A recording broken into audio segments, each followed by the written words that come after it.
মুসলমান ঘরের ছেলেমেয়েরা, তরুণীরা, বাপেরা, এ নবী পাকের উম্মত উম্মতি গণেরা, ময়দানে মাশরকে ভয় করুন। সেই দিনটা তোমার আমার কি হবে চিন্তা করে আল্লাহ পাকের হুকুম অনুযায়ী চলার চেষ্টা করুন। নবী পাককে মহব্বত করেন, ভালোবাসেন, প্যার করে। কেন ময়দানে মাশরে কেউ তোমার আমার হবে না, তোমার আমার হবে আল্লাহ নবী স্বয়ং নিজে।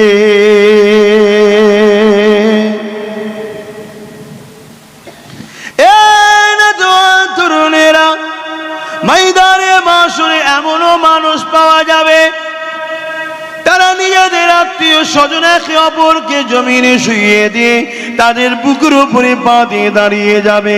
সাহাবা হুজুররা এই কথা শোনার পরে বলতে লাগলেন, ইয়া রাসূলুল্লাহ, হাবিবাল্লাহ, আমাদের কি হবে উপায়? আল্লাহ নবী বলেছিলেন, এ বাবা সাহাবারা, চিন্তা করো না বাবা, দুনিয়া জমিনে আমি আলীকে জানার, হযরত আলী হুজুরকে, মওলা আলীকে জানার। ও হযরত আলী, তুমি আমি ফাতেমা, হাসান, হুসাইন ওই কঠিন দিনেতে আল্লাহ পাকে আরশে আজিমের উপরে জান্নাতি খানা খাবো। আরো জোরে বলুন সুবহান। এ তরুণেরা, হযরত মওলা আলী জিজ্ঞাসা করেছিলেন, ইয়া রাসূলুল্লাহ, হাবিবাল্লাহ, এই দিনেতে আমাদেরকে যারা মহব্বত করে, দুনিয়া জমিনে যারা আমাদেরকে প্যার করে, দুনিয়া জমিনে যারা হাসান হুসাইনকে মহব্বত করে, দুনিয়া জমিনে যারা খাতুনে জান্নাতকে মহব্বত করে, ইয়া রাসূলুল্লাহ, হাবিবাল্লাহ, তাদের কি হবে উপায়? এক কথায় যারা এজিদের পক্ষে নয়, ইমাম হুসাইনের পক্ষে, ওই ময়দানে মাশরে তাদের কি হবে উপায়? আল্লাহ নবী জানিয়েছিলেন, ও হযরত আলী, আমার উম্মত উম্মতিদেরকে জানিয়ে দিও যারা দুনিয়া জমিন হাসান হুসাইনের পক্ষে থাকবে, ও হযরত মওলা আলী তোমার পক্ষে থাকবে, যারা আমাদেরকে প্যার করবে আমাদের পক্ষে থাকবে, ওই ময়দানে মাশরে তারা আমাদের সঙ্গে আল্লাহর আরশে আজিমে জান্নাতি খানা খাবে। আরো জোরে বলুন সুবহান। কিন্তু এই কিয়ামতের দিনেতে এত কঠিন দিন হবে, বাপ ছেলের হবে না, ছেলে বাপের হবে না, মা মেয়ের হবে না, মেয়ে মায়ের হবে না, কেউ কারো হবে না। ওই ময়দানে মাশরেতে এক ব্যক্তির হিসাব নিকাশ হবে। ওই হিসাব নিকাশের পরে দেখা যাবে একটা মাত্র নেকি কম পড়ে গেছে। এই নেকি কম পড়ে যাবার জন্য ওই বান্দাকে জাহান্নামী হয়ে যেতে লেগেছে। ওই বান্দাকে আল্লাহ পাক জিজ্ঞাসা করতে লাগবে, ওরে আমার বান্দা রে, একটা নেকি তো তোমার কম পড়েছে, যদি আর একটা নেকি থাকতো তাহলে তুমি জাহান্নাম থেকে বেঁচে যেতে। ওই বান্দা তখন বলতে লাগবে, ও রব্বি আল্লাহ পাক, আমি তো জাহান্নামী হয়ে যাব, তবে জাহান্নামে যাবার আগে একটা আবদার যদি রাখতে বলেন রাখবো। কি আবদার তোমার? ওই সময় বান্দা বলতে লাগবে, ও রব্বি আল্লাহ পাক, এই ময়দানে মাশরে আমার আব্বা আছে, আম্মা আছে, স্ত্রী আছে, আত্মীয় স্বজন, বন্ধু প্রতিবেশীরা রয়েছে, একটা নেকির তো ব্যাপার। এই ময়দানে মাশর খুঁজে খুঁজে একটা নেকি যদি কেউ আমাকে দিয়ে দেয় তাহলে আর আমাকে জাহান্নামে যেতে হবে না। আল্লাহ পাক আপনি যদি আমাকে ইজাজত দেন, আমি ময়দানে মাশর একটু ঘুরে ঘুরে দেখব, একটা নেকি যদি আমি পাই তাহলে আমি তো নাজাতটা পেয়ে যাব। শুনছেন তো নাকি? ভাবুন ময়দানে মাশরটা কি জিনিস, আজ আমরা কোন খেয়ালে আছি। তরুণেরা, ওই ময়দানে মাশরে আল্লাহ পাক ওই বান্দাকে বলবে, এ বান্দা, এটা ময়দানে মাশর, এখানে কেউ কারো হবে না। তুমি যখন বলছো যা, আমি আল্লাহ তোমাকে ইজাজত দিলাম, তুমি ময়দানে মাশর ঘুরে ঘুরে ঘুরে ঘুরে দেখো। আমার আব্বা জানেরা, আমার আম্মা জানেরা, ভাইরা বোনেরা, পরিবার সন্তানদের জন্য করতে হবে, কিন্তু মনে রাখবেন আখিরাতকে ভুলে গেলে চললে হবে না। আখিরাতকে বাঁচিয়ে তোমাকে করতে হবে। স্পষ্ট আমার রাসূলুল্লাহ জানিয়ে করেছে, সন্তানদেরকে লালন পালন করা, এটাও একটা বড় নেকির কাজ, এটা একটা বড় সওয়াবের কাজ। কিন্তু আজ মুসলমান ঘরের সন্তানেরা নিজের সন্তানের ভালোর জন্য, মুসলমান ঘরের বাপেরা নিজের সন্তানের গাড়ি বাড়ির জন্য এতিমের সম্পদকে লুটছ, এতিমের জায়গা ছেড়ে নিচ্ছ, গরিবের সম্পদকে লুটে নিচ্ছ। মনে রাখবেন, আপনি তো দুনিয়া থেকে চলে যাবেন, ওই সন্তান ওই টাকা নিয়ে আনন্দ ফুর্তি করবে, কিন্তু আপনার আখিরাতটা কেউ দেখতে যাবে না। ওই দিনে কেউ আপনার আপন হবে না। ওই সন্তান তার বাপের কাছে যাবে, ওই বান্দা বাপের কাছে যাবে, বাপকে যে বলতে লাগবে, আমার আব্বা জান, আপনি দুনিয়া জমিনে আমার জন্য মাকে কত বকেছিলেন, আজকে আপনার সন্তান একটা নেকির অভাবের জন্য জাহান্নামী হতে লেগেছে। আল্লাহ পাকের কাছে যদি আর একটা নেকি নিয়ে যেতে পারি, আমি নাজাত পেয়ে যাব। আপনি আমার বাপ হন, একটা নেকি যদি আমাকে দেন, আমি নাজাত পেয়ে যাব। ওই সময় ওই বাপটা বলতে লাগবে, কে তুমি দুনিয়া জমিনে, তোমাকে আমি চিনি না, চিনাও না, চিনার পরিচয় দেবে, কেননা নেকি কেউ দিতে চাইবে না, নফসি নফসি করবে। আমার আব্বারা, আমার আম্মারা, মায়েরা, বোনেরা, আজ আমরা উলামারা যখন বলি বসেন নেকি করেন, বসেন দুরূদ পড়েন, সুবহানাল্লাহ বলে, তখন আমরা বলতে চাই না, অথচ কিয়ামতের দিনে একটা নেকির জন্যে বাপের কাছে যাবে, বাপ নেকি তো দেবে না, উপরন্তু বলবে, কে তুমি, চিনতে পারলাম না। বলুন তো, বাপ যদি বলে চিনতে পারলাম না, এর থেকে বড় দুঃখ আর কি হতে পারে? আল্লাহ, আজকের এখানে যতজন আমরা কষ্ট করে বসে আছি, আমাদেরকে যেন আল্লাহ আরশের ছায়া দান করে। বলুন আল্লাহুম্মা আমিন। আরো জোরে বলুন আল্লাহুম্মা আমিন। আল্লাহ কি চাইতে নিষেধ করেছে? তাহলে চাইবেন না কেন? না জানি কোন দিনটা কখন আল্লাহর পছন্দ হয়ে যায়, আল্লাহ ভালো জানে। ওই দিন সম্বন্ধে রসুল সাহাবা হুজুরদেরকে বলতেন, আলতানজুরু নাফসুম মা কদ্দামাত লিগাদ। কোরআন বলছে, প্রতিটা নফসের উচিত পরকালে বেশি বেশি করে ভাবা। এত ভয়ানক হবে। এখানে তো বিপদে পড়লে 10 জন এসে সান্ত্বনা দেয়, দেখ রে বাবা, আর ময়দানে মাশরে কেউ কারো হবে না, কেউ কারো হবে না।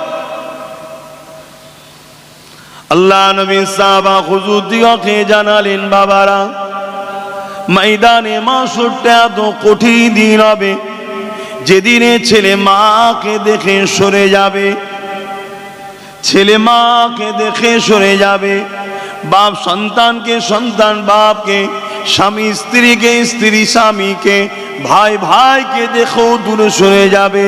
কেননা যদি আমার কাছে নেকি চেয়ে বসে, ইয়া রাব্বি হাবলি উম্মতি উম্মতি উম্মতি, আমার রাসূলুল্লাহ শুধু বলবে, বাকি সবার জবান দিয়ে একটাই কথা বেরোবে, নফসি নফসি নফসি। আমার কি হবে উপায়? আদম সাফিউল্লাহ বলবে নফসি, মুসা কালিমুল্লাহ বলবে নফসি, ঈসা রূহুল্লাহ বলবে নফসি, তামাম নবীরাও বলবে নফসি নফসি। আমার আব্বা জানেরা, মায়েরা, বোনেরা, বাপেরা, আমার আপনার সেদিন তাহলে কি হবে উপায়? নবীরা যেখানে বলবে নফসি নফসি, ওই দিনটায় আমার আপনার কি হবে? এই দুনিয়া জমিনে যত দিন আছেন, আল্লাহ ও রসুলকে খুশি করার চেষ্টা করে, কেননা ওই দিনেতে 7 শ্রেণীর মানুষ আরশের ছায়া পাবে। তার মধ্যে 1 শ্রেণীর মানুষ হলো তারা যারা নবীর উপরে বেশি বেশি করে মুহাব্বতের সঙ্গে দরুদ পড়ত। এই জন্যই তো আমরা উলামারা দরুদ পড়াই। আল্লাহ পাক জিবরাইল আলাইহিস সালাম কে জানাবেন, ও হযরত জিবরাইল, জান আমার জাহান্নামকে নিয়ে এসে আমার আরশের বাঁ পাশে বেঁধে দেন। এ যুবকেরা মন দিয়ে শোনো, আজ এই গরমটা আমরা সহ্য করতে পারছি না, সত্যি পাচ্ছি না। এর কারণ আমাদের ঈমান দুর্বল। তাই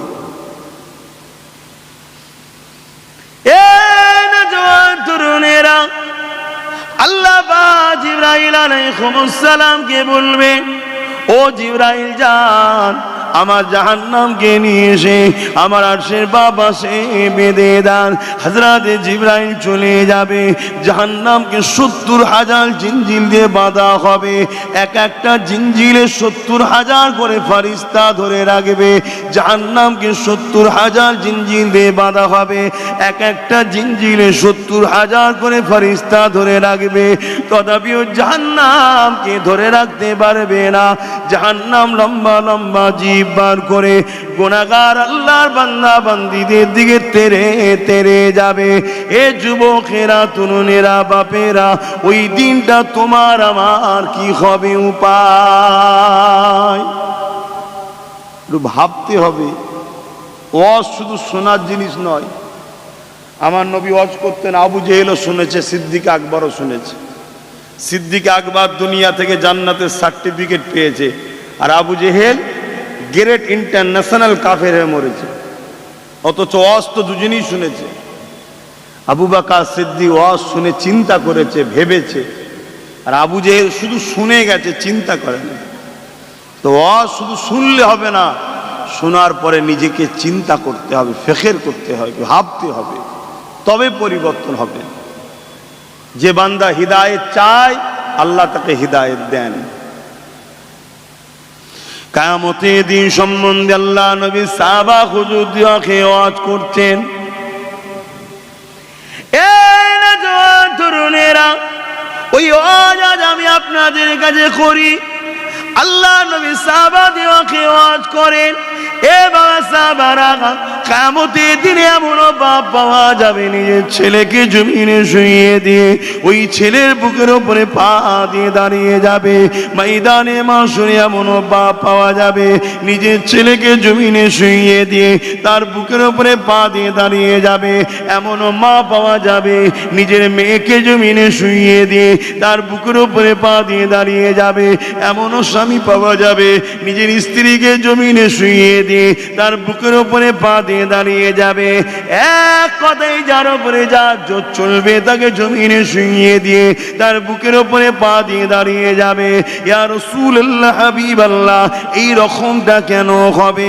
সাহাবা হুজুররা শুনে আর কাঁদে, জিজ্ঞাসা করে, হুজুর এরকমটা কেন হবে? আল্লাহ নবী জানিয়ে দিলেন, বাবা সাহাবারা, লোহাকে আগুনে দিলে পুড়ে পুড়ে যেমন লাল হয়ে যায়, ওই সূর্যের তাপেতে জমিনটা গরম হতে হতে লাল হয়ে যাবে। ওই জমিনে মানুষ দাঁড়াতে পারবে না। ওই জমিনে যে যাকে পারবে জমিনে শুইয়ে দিয়ে তার বুকের উপরে পা দিয়ে দাঁড়িয়ে যাবে। সাহাবা হুজুররা কাঁদতে লাগে, ইয়া রাসূলুল্লাহ, হাবিবাল্লাহ, আমাদের কি হবে উপায়? এ যুবকেরা, তরুণেরা, এ নবী পাকের প্রেমিকেরা, আমাদের কি হবে উপায়? এখানটা মনে রাখবেন, অন্যদিকে যায় এটা পরে বলছি। আল্লাহ নবী সাহাবাদিগকে আরো জানিয়েছে, ময়দানে মাশরে সূর্যের তাপেতে মানুষের মাথার কিলোগুলো গলে গলে গলে গলে সর্দির নাই যেমন পানি টপাতে থাকে, ওইভাবে মাথার কিলো গলে গলে গলে গলে পড়তে লাগবে। এ আমার যুবকেরা, বাপেরা, মায়েরা, বোনেরা, ওই দিনে আমাদের কি হবে উপায়? আজকের এই স্কোদে, এই রোদে যদি আমাদের এই দশা হয়, সেদিন কি হবে আমাদের উপায়? ভাবেন, এই মুহূর্তটাও ভাবেন। এখন রোদে বসে আছেন, একটু অনুভব করেও ভাবেন। কিন্তু এখনো যদি আমাদের ভাবনা জাগে না জাগে, তার কবে জাগবে? একটা একটা ফেরেশতার ক্ষমতা কত! এরকম 70,000 ফেরেশতা, একটা শিকল 70,000 শিকল দিয়ে ধরা হবে, তারপরেও জাহান্নামকে রাখতে পারবে না। লম্বা লম্বা জিভ বার করে ছুটবে। এদিকে আমার দয়া নবী তখন কোথায় থাকবেন? এই যুবকেরা, তরুণেরা, আল্লাহ যদি ময়দানে মাশর ঘোষণা দেবেন, সর্বপ্রথম আল্লাহ জিবরাইল আলাইহিস সালাম আর মিকাইলকে দুনিয়ায় পাঠাবে। ও হযরতে জিবরাইল, ও হযরতে মিকাইল, দুনিয়া জমিনে যান, আমার হাবিবকে যে তুলে নিয়ে আসেন। আজকে দিনে আমি আল্লাহ আমার হাবিবের নূরের সের মুবারকে সম্মানের তাজ পরিয়ে দেব। আরো জোরে বলুন সুবহান। আমার নবী পাককে নিয়ে যাওয়া হবে বড় শান সৌগাতের সঙ্গে। 70,000 ফেরেশতা সামনে, 70,000 ডান দিকে, 70,000 বাঁ দিকে, 70,000 পিছন দিকে। আমার নবী পাককে ইস্তেকবাল দিয়ে আমার নবীর প্রশংসা তারিফ করতে করতে স্লোগান দিতে দিতে দিতে দিতে, যেমন নবীর গোলামকে আপনারা গুটি কতটুক লিয়েন না, এ সম্মান আমরা পাই কেন? আমরা নবীর গোলামি করি তাই। সব সম্মান নবীর জন্যে, কথা বুঝলেন? তা আমার নবীকে ফেরেশতারা ইস্তেকবাল দিয়ে নিয়ে যাচ্ছেন আল্লাহর আরশে আজিমে নিয়ে গিয়ে সম্মানীয় তক্তায় বসিয়ে আমার আল্লাহ তিনার বন্ধুর শের মোবারকে শাফাআতের তাজ পরিয়ে দেবেন। জোরে বলুন সুবহানাল্লাহ। আর এদিকে জাহান্নামকে নিয়ে এসছেন জিবরাইল। আমার রাসূলের এদিকে শাফাআতের তাজ পরানো হয়েছে, নবী বসে আছেন, আর জিবরাইল এবারে হুকুম হয়েছে জাহান্নামকে নিয়ে আসছে। জাহান্নামের গর্জন শুনে, জাহান্নামের গর্জন আওয়াজ শুনে বড় বড় আল্লাহর ওলিরা পর্যন্ত অজ্ঞান হয়ে যাবে। তাহলে তোমার আমার কি হবে? কি বলছি শুনছেন? হায় হায় হায়, নবীকে ভালোবাসো, বাঁচার কোনো রাস্তা নাই নবী ছাড়া। তরুণেরা, আল্লাহ নবীর কানে জিবরাইল যখন জাহান্নামকে নিয়ে আসতে যাবে, জাহান্নাম লম্বা লম্বা জিভ বার করে গুনাহগার উম্মত উম্মতীদের দিকে তেরে তেরে যেতে লাগবে। এই আওয়াজ যখন জিবরাইল সাল্লাম দিতে লাগবে যে আল্লাহর জাহান্নাম উম্মতে মুহাম্মাদীদের দিকে তেরে যেতে লেগেছে, ওই সময় আমার রাসূলুল্লাহর কানে আওয়াজ পৌঁছে দেবেন আল্লাহ পাক। আমার নবী পাক আরশে আজিমের নিচে এসে মাকামে মাহমুদ বলে একটা জায়গা আছে, হামদের জায়গা, প্রশংসার জায়গা, তারিফের জায়গা। ওই জায়গাতে সিজদায় পড়ে গিয়ে আমার আল্লাহ পাকের এত তারিফ প্রশংসা করতে থাকবে, ইতিপূর্বে এত তারিফ প্রশংসা কেউ করেনি। আমার আল্লাহ নবী পাকের তারিফ প্রশংসা এত খুশি হয়ে যাবে, আমার আল্লাহ পাক বলতে লাগবে, হাবিব কি চান বলেন আজকের দিনে? কেন আমি আল্লাহ ওয়াদা করেছিলাম ওয়ালা সাউফা ইউতিকা রাব্বুকা ফাতারদা। আজ সেই দিন যতক্ষণ না আপনি খুশি হবেন ততক্ষণ পর্যন্ত আপনি যা চাইবেন বলুন। হাবিব কি চান আপনি বলুন। আমার নবী পাক বলতে লাগবেন, আল্লাহ জিবরাইল ঘোষণা দিয়েছে আমার উম্মতের পিছনে জাহান্নাম যেতে লেগেছে। আল্লাহ পাক আমার উম্মত যদি জাহান্নামী হয়ে যায় আমি রাসূলুল্লাহ খুশি হব না। ওই জাহান্নামকে ওখান থেকে সরিয়ে দেন। আমার রাসূলুল্লাহকে বলতে লাগবে, আমার হাবিব আপনি আপনার নূরের হাতটা বার করিয়ে দেন। আমার রাসূলুল্লাহ নূরের হাত পাতবে, আমার আল্লাহ বা নবী পাকের হাত মোবারকে কিছু পানি দিয়ে দেবে। ওই পানিটা দিয়ে বলতে লাগবে, হাবিব এই পানিটা জাহান্নামের দিকে নিক্ষেপ করে দেন। আমার রাসূলুল্লাহ নিক্ষেপ করে দেবে। নিক্ষেপ করার সাথে সাথে জাহান্নাম হাজারো হাজারো মাইল দূরে সরে যাবে।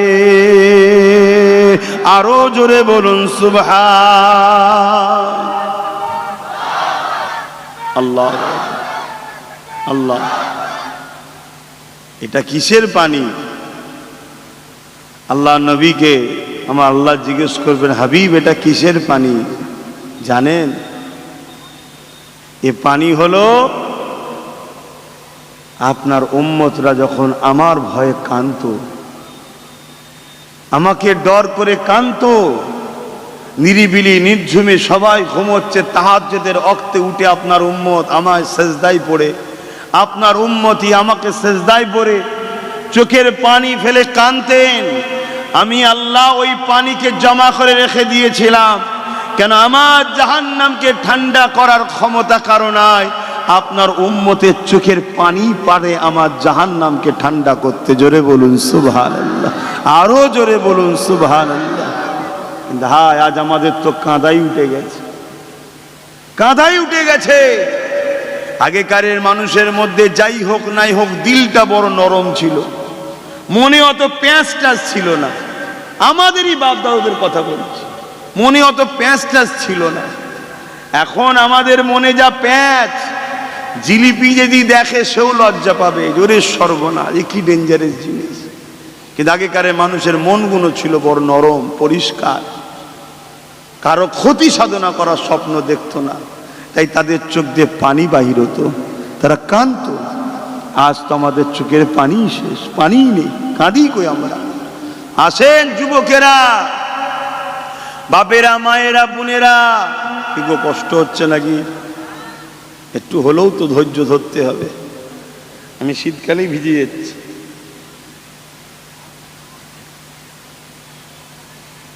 একটু পরে তো আবার নাবলে আরো মুখে লাগবে।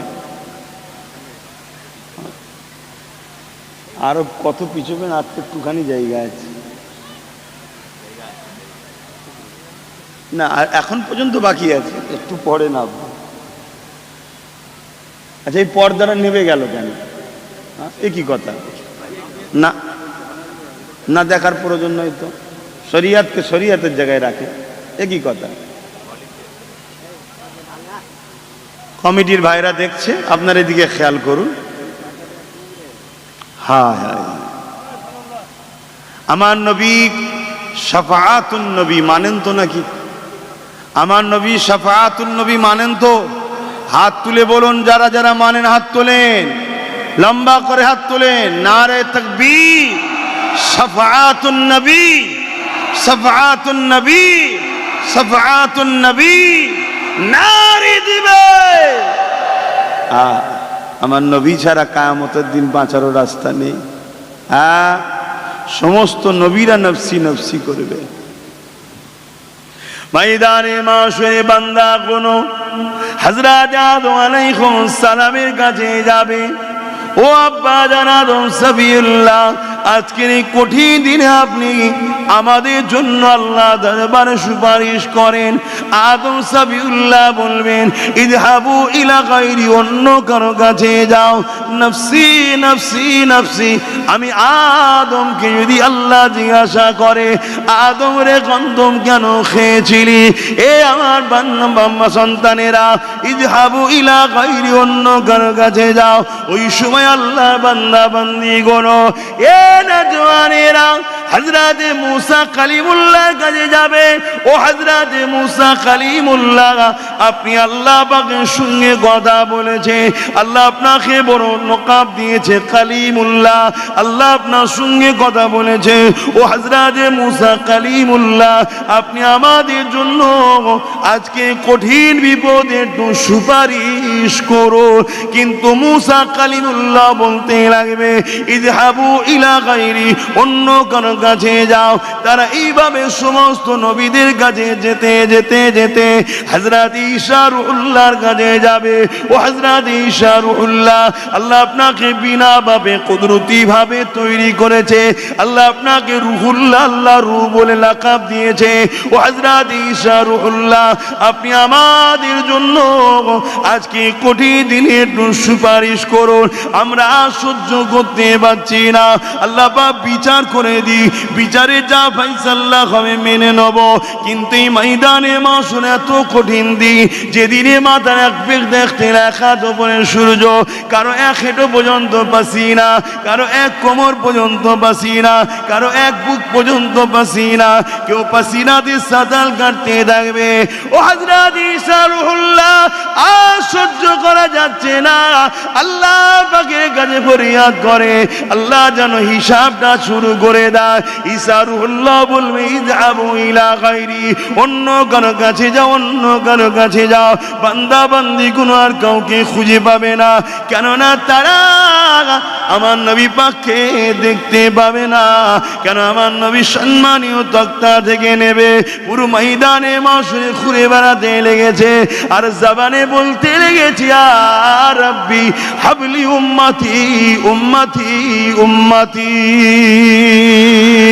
এ নবীর উম্মতিরা, কি করলে সেই নবীর জন্য, কি করলে সেই নবীর দিনের জন্য? আর দুনিয়া জমিনে সবাইকে খুশি করলে, সবার জন্য লড়াই করলে, সবার জন্য মারপিট করলে, সবার জন্য সব কিছুটা করলে, আর আমার নবী পাক 63 বছরের জিন্দেগি, এই রেখে যাওয়া 23 বছরের মেহনতের ইসলাম তোমার আমার কাছে দিয়ে গেল, সুন্নাহ দিয়ে গেল। তুমি আমি সেই নবীর দিনের জন্য কি করলাম? আজকে তোমার আমার গাফলতির জন্যে আজকে জালিম হুকুমাতরা ওয়াকফ আইন করে সংশোধনের নামে মসজিদ মাদ্রাসা ভারতের জমিন থেকে মিটিয়ে দিবার প্ল্যান করছে।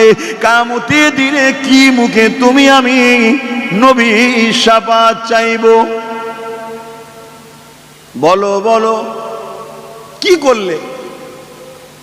সারা জীবন বেঈমান কাফের মুনাফিকদের পিছনে আমাদের জিন্দেগিগুলো কেটে গেল।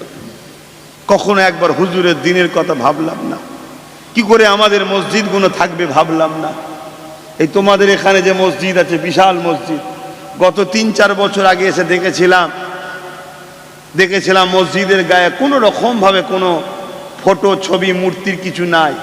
আর গতবার এসে দেখলাম বড় প্ল্যান করে যারাই পাহারা দিচ্ছে তারা আস্তে আস্তে ডিজাইন তৈরি করছে। কালকে বলবে এই দেখো আমাদের ডিজাইন বেরিয়েছে। কিছু মাথায় ঢুকছে? হ্যাঁ, এই ঈদগাহটাকে দেখে দিল্লির এক ঈদগাহর কথা মনে পড়ছে।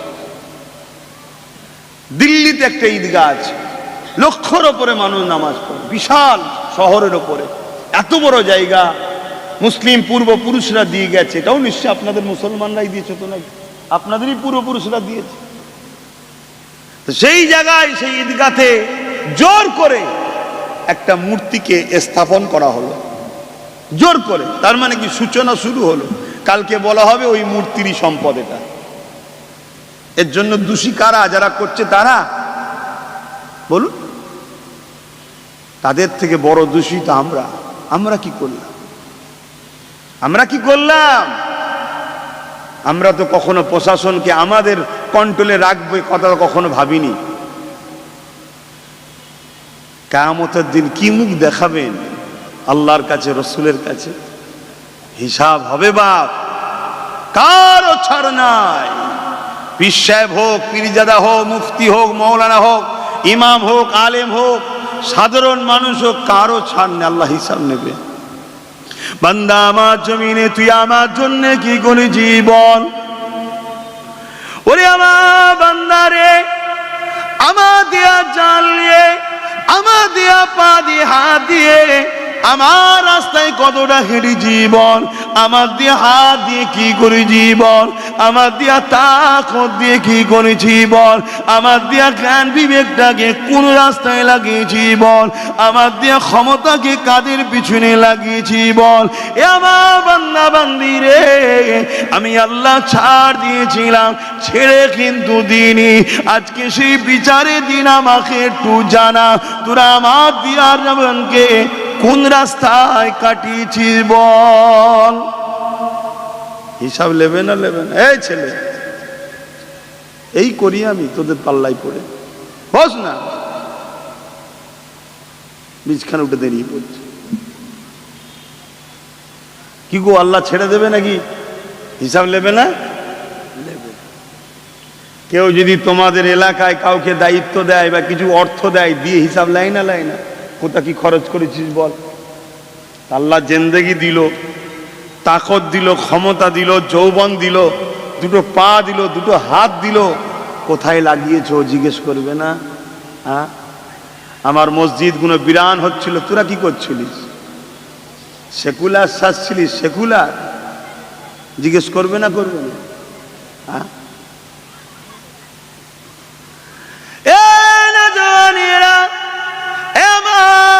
পাকে প্রেমিকেরা, ময়দানে মাশর এত কঠিন দিন হবে যে দিনেতে সমস্ত নবীরা নফসি নফসি নফসি বলবে। ঈসা রূহুল্লাহ ওই সময় জিজ্ঞাসা করতে লাগবে, তোমরা কি নূর নবী দয়া নবীর কাছে গিয়েছিলে? কেননা এই ময়দানে মাশরে কারো কথা চলবে না। এই ময়দানে মাশরে শুধুমাত্র একজনেরই কথা চলবে, তিনি বলেন আমিন আল্লাহ আব্দুল্লাহ দুলাল আল্লাহ দোস্ত নবী মুহাম্মদ রাসূলুল্লাহর কাছে যা। সেই সময় বান্দা বান্দি গণ আমার নবী পাকের কাছে আসবে, আল্লাহ নবীর কাছে দরখাস্ত রাখবে, ইয়া রাসূলুল্লাহ হাবিবাল্লাহ, আজ আদম নবী থেকে নিয়ে ঈসা নবী সবাই বলে দিল অন্য কারো কাছে যান, হুজুর আপনি ফিরিয়ে দেবেন না, আপনি আমাদের জন্য সুপারিশ করুন, হুজুর আপনি আমাদের জন্য আল্লাহ দরবারে ফরিয়াদ করুন। আমার নবী পাক বলবে, এ আল্লাহর বান্দারা চিন্তা করো না, অবশ্যই এর জন্য তো আমি রাসূলুল্লাহ আছি, আমি যাব তোমাদের জন্য বলবো। আমার নবী পাক গিয়ে আল্লাহ পাকের আরশ আজিমের নিচে মাকামে মাহমুদ ওই জায়গাতে আবার সিজদায় পড়বে। সিজদায় পড়ে গিয়ে চোখের পানি ফেলে আল্লাহ দরবারে ফরিয়াদ করতে লাগবে। আমার আল্লাহ বলতে লাগবে, আমার হাবিব আর কি চান বলুন। আমার রাসূলুল্লাহ বলতে লাগবে, এ আমার আল্লাহ পাক, আপনার বান্দা বান্দিরা তারা এই ময়দানে মাশর সহ্য করতে পারছে না, তারা বড় আরজু রেখে আমাকে পাঠিয়েছে আল্লাহ পাক, তারা আমাকে পিয়ার করে ভরসা করেছে, তাদেরকে নিরাশ করে দেবেন না। এ আমার আল্লাহ পাক, আপনি বিচারটা শুরু করে দেন। এই ময়দানে মাশরে আর মানুষ দাঁড়াতে পারছে না। আমার আল্লাহ পাক বলতে লাগবে, এ আমার হাবিব রে, আপনি যাতে রাজি আমি আল্লাহ তাতে রাজি। আরো জোরে বলুন সুবহান। বিচার শুরু হবে, কিন্তু এই দিন পর্যন্ত আসতে গিয়ে কতদিন লাগবে? 50,000 বছর কেটে যাবে, তারপরে বিচার শুরু হবে। সেটা আবার কতদিন লাগবে আল্লাহু আলাম। কিছু বুঝাতে পারছি? তাহলে সেই দিনটা আমাদের কি হবে উপায়? হ্যাঁ, একটু ভাবেন, একটু ভেবে ভেবে পা ফেলেন। কোন সহবতে বসছেন, কাদের সঙ্গে বসছেন, কাদের সঙ্গে উঠা বসা করছেন, কাদের সঙ্গে বন্ধুত্ব করছেন, একটু ভেবে ভেবে করুন। কেন আপনার উঠা বসা, আপনার বন্ধুত্ব, আপনার সহযোগিতায় ঘুরিয়ে হলো ইসলামের ক্ষতি আপনি করে ফেলছেন না তো? এটা আপনাকে মাথায় ঢুকানো দরকার আছে না নাই? আপনি বসবেন কাদের সাথে? আল্লাহর কোরআন বলছে, ইয়া আইয়ুহাল্লাযীনা আমানুত্তাকুল্লাহ, হে বিশ্বাসী ঈমানদারেরা আমি আল্লাহ আমাকে ভয় কর। ওয়াকুনু মা'আস সাদিকিন, সত্যবাদীদের সঙ্গে সম্পর্ক বন্ধুত্ব কর। জোরে বলুন সুবহানাল্লাহ। আল্লাহকে জিজ্ঞাসা করা হয়, আল্লাহকে জিজ্ঞাসা করেন আল্লাহ সত্যবাদী কারা? আমার আল্লাহ বলছে, কেন তোমরা জানো না? ইহদিনাস সিরাতাল মুস্তাকিম, মুস্তাকিম যারা। জোরে বলুন সুবহানাল্লাহ। আল্লাহ মুস্তাকিম কারা? আল্লাহ বলছেন সিরাতাল্লাযীনা আন'আমতা আলাইহিম, যাদের উপরে আমি আল্লাহ ইনাম দিয়েছি তারাই হলো মুস্তাকিম। জোরে বলুন সুবহানাল্লাহ। আল্লাহ কাদের উপরে আপনি ইনাম দিয়েছেন? আল্লাহ নিজেই বলছে মিনান নবীন ওয়াস সিদ্দিকিন ওয়াস শুহাদা ওয়াস সালিহিন, এরা হলো আমার প্রিয় বন্ধু, এদের সঙ্গে বন্ধুত্ব করো। জোরে বলুন সুবহানাল্লাহ। আরো জোরে বলুন সুবহানাল্লাহ। আল্লাহ এদের সঙ্গে বন্ধুত্ব করে কি লাভ হবে? আমার হাবিবকে জিজ্ঞেস কর কি লাভ হবে। ইয়া রাসূলুল্লাহ, এদের সঙ্গে বন্ধুত্ব করে কি লাভ হবে? নবী বুখারীর মধ্যে জানাচ্ছেন, আল মারউ মা'a মান আহাব্বা, দুনিয়ায় যে যাকে ভালোবাসবে পরকালে সে তার সঙ্গে জান্নাতে যাবে। জোরে বলুন সুবহানাল্লাহ। আরো জোরে বলুন সুবহানাল্লাহ। কিন্তু আজ আমাদের উঠা বসা কোথায়? ঘুষখোরের সঙ্গে, জুয়াখোরের সঙ্গে, মাতালের সঙ্গে, ফ্রডের সঙ্গে, ধোকাবাজের সঙ্গে, মৃত্যুকের সঙ্গে, চিটিংবাজের সঙ্গে, ঘুষখোরের সঙ্গে আমার ছেলেদের সব উঠা বসা। এরা নবী পাবে? এরা আমরা ডাকলে সহজে ধরা দেবে? এদের ভেতরের মধ্যে যে ঈমান আছে, ওই ঈমানকে হারাম খাদ্য দিয়ে, মিথ্যা দিয়ে, ঘুষ দিয়ে খেলা দিয়ে, মেলা দিয়ে, জুয়া দিয়ে, জেনা দিয়ে, মদ দিয়ে এদের ঈমানকে বরবাদ করে দেওয়া হচ্ছে। কেন বরবাদ করা হচ্ছে? কেন? এদের ঈমান যতক্ষণ তাজা থাকবে, এদেরকে যারাই লড়বে তারা মিটে যাবে। আল্লাহ এদেরকে সাহায্য করেছে, আগামীতেও করবে। জোরে বলুন সুবহানাল্লাহ। তাই পৃথিবীর ইতিহাসে যুগে যুগে ইসলামের দুশমন শাসক যারা ছিল, তারা সর্বসময় ইসলামকে মিটাবার জন্য রাজ ক্ষমতাকে প্রয়োগ করেছে। প্রশাসন লাগিয়েছে, ফোর্স লাগিয়েছে, মিলিটারি লাগিয়েছে, যোদ্ধা লাগিয়েছে। ইসলামকে মিটাবার জন্য তাদের অত্যাচারে লক্ষ লক্ষ কোটি কোটি মুসলমান মরে গেছে, কিন্তু ইসলামকে তারা মিটাতে পারেনি। তারা রিসার্চ করে দেখেছে, আরে সবকিছু আমাদের হাতে ক্ষমতা, মিলিটারি আমাদের হাতে, পুলিশ আমাদের হাতে, নেতা লিডার আমাদের হাতে, রাজ ক্ষমতা আমাদের হাতে, তারপরও এই দুর্বল মুসলমানগুলোর সঙ্গে লড়াই করে পারি না কেন? তাদের গবেষণা, তাদের রিসার্চে এই কথা উঠে এসেছে যে এদের ভেতরে একটা পাওয়ার আছে। ওই পাওয়ারের কাছে পরমাণু বোমাও কিছু নয়। ওই পাওয়ারটা হলো মুহাম্মদ রসুলের প্রেম ও আদব, যাকে বলা হয় ঈমান। জোরে বলুন সুবহানাল্লাহ, আরো জোরে বলুন সুবহানাল্লাহ। যতদিন এদের হৃদয়ে ঈমান আছে, এরা যদি গুনাহগার হয়, এরা যদি একবার সিজদায় পড়ে গিয়ে বলে আল্লাহ ভুল করে ফেলেছি, মাফ করে দেন, আমার আল্লাহ অমনি ফেরেশতাকে বলে সাক্ষী দাগ মাফ করে দিলাম। জোরে বলুন সুবহানাল্লাহ। অমনি সাহায্য করা শুরু করে। জোরে বলুন সুবহানাল্লাহ। অতএব এদের ঈমানকে লুটতে হবে। এই ঈমানকে লুটার জন্য আজ আমার যুব সমাজ তোমাদের হাতে এই দুনিয়ার রং তামাশার খেলনাকে তুলে দিয়েছে। তোমরা মরণের কথা ভুলে গেছো, তোমরা মরণের কথা ভুলে গেছো। ফাংশনে গিয়ে বসে আছো, নাচে গিয়ে বসে আছো, জুয়ায় গিয়ে বসে আছো, সিনেমায় গিয়ে বসে আছো, মদের আড্ডায় গিয়ে বসে আছো, ইসলামের দুশমন লিডারদের মুখের দিকে তাকিয়ে বসে আছো।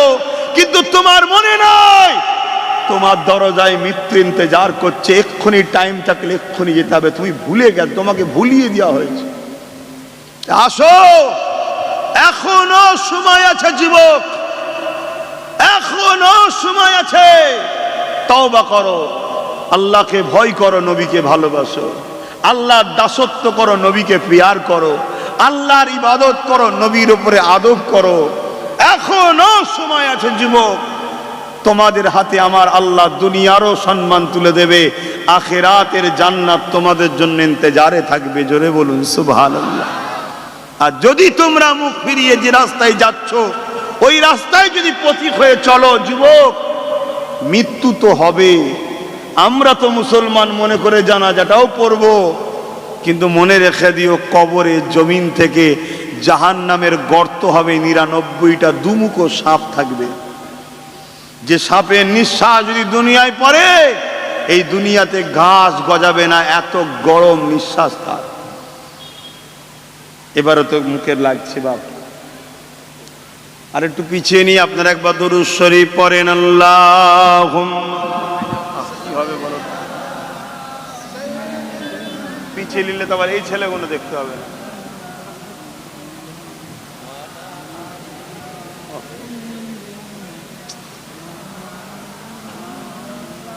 পিছলে তো এরা দেখতে হবে না আবার। কি সমস্যা হয়ে গেল। হ্যাঁ হ্যাঁ,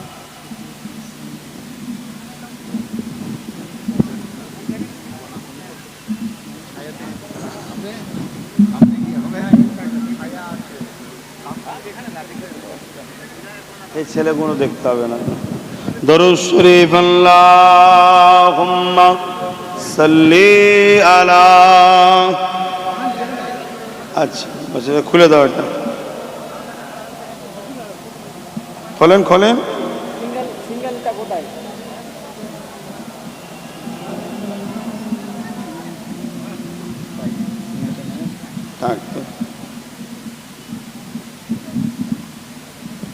থাক, বস, আপনারা বস। আল্লাহুম্মা সাল্লি আলা।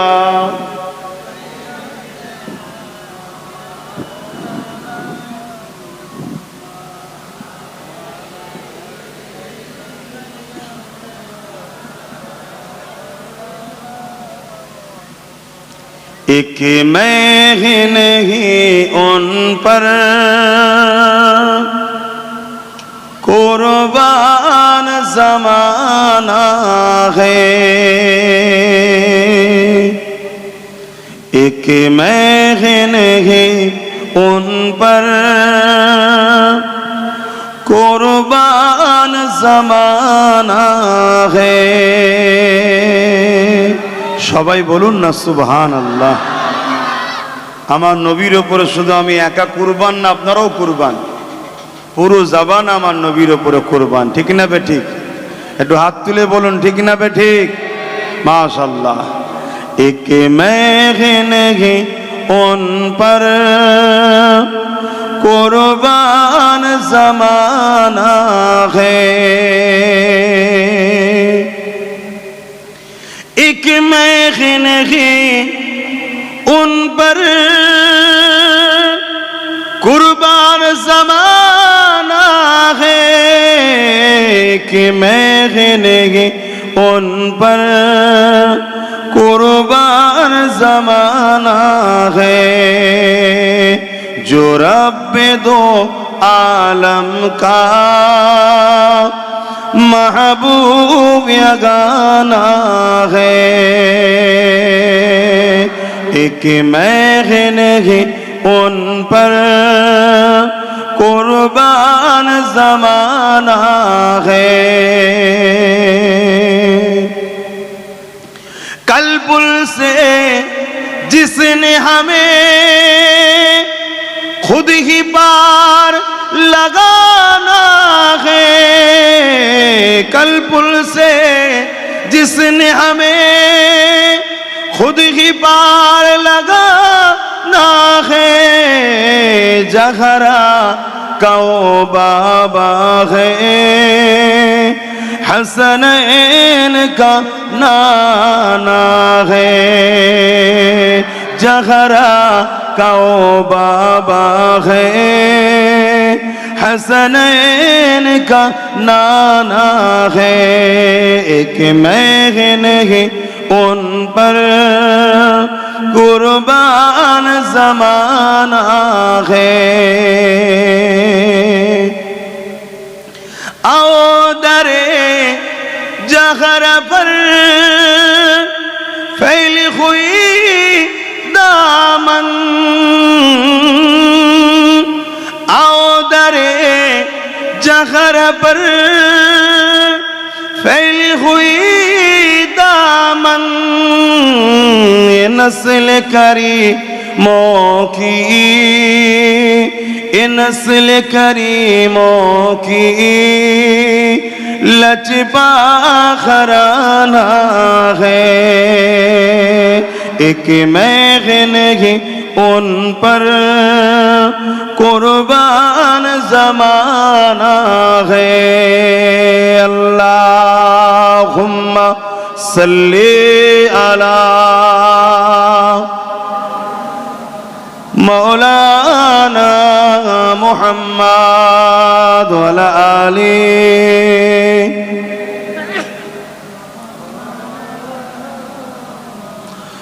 मुसलमान घरे ছেলে মেয়েরা, তরুণীরা, বাপেরা, এ নবী পাকের উম্মত উম্মতি গণেরা, ময়দানে মাশরকে ভয় করুন। সেই দিনটা তোমার আমার কি হবে চিন্তা করে আল্লাহ পাকের হুকুম অনুযায়ী চলার চেষ্টা করুন। নবী পাককে মহব্বত করেন, ভালোবাসেন, প্যার করেন। কেন ময়দানে মাশরে কেউ তোমার আমার হবে না, তোমার আমার হবে আল্লাহ নবী স্বয়ং নিজে।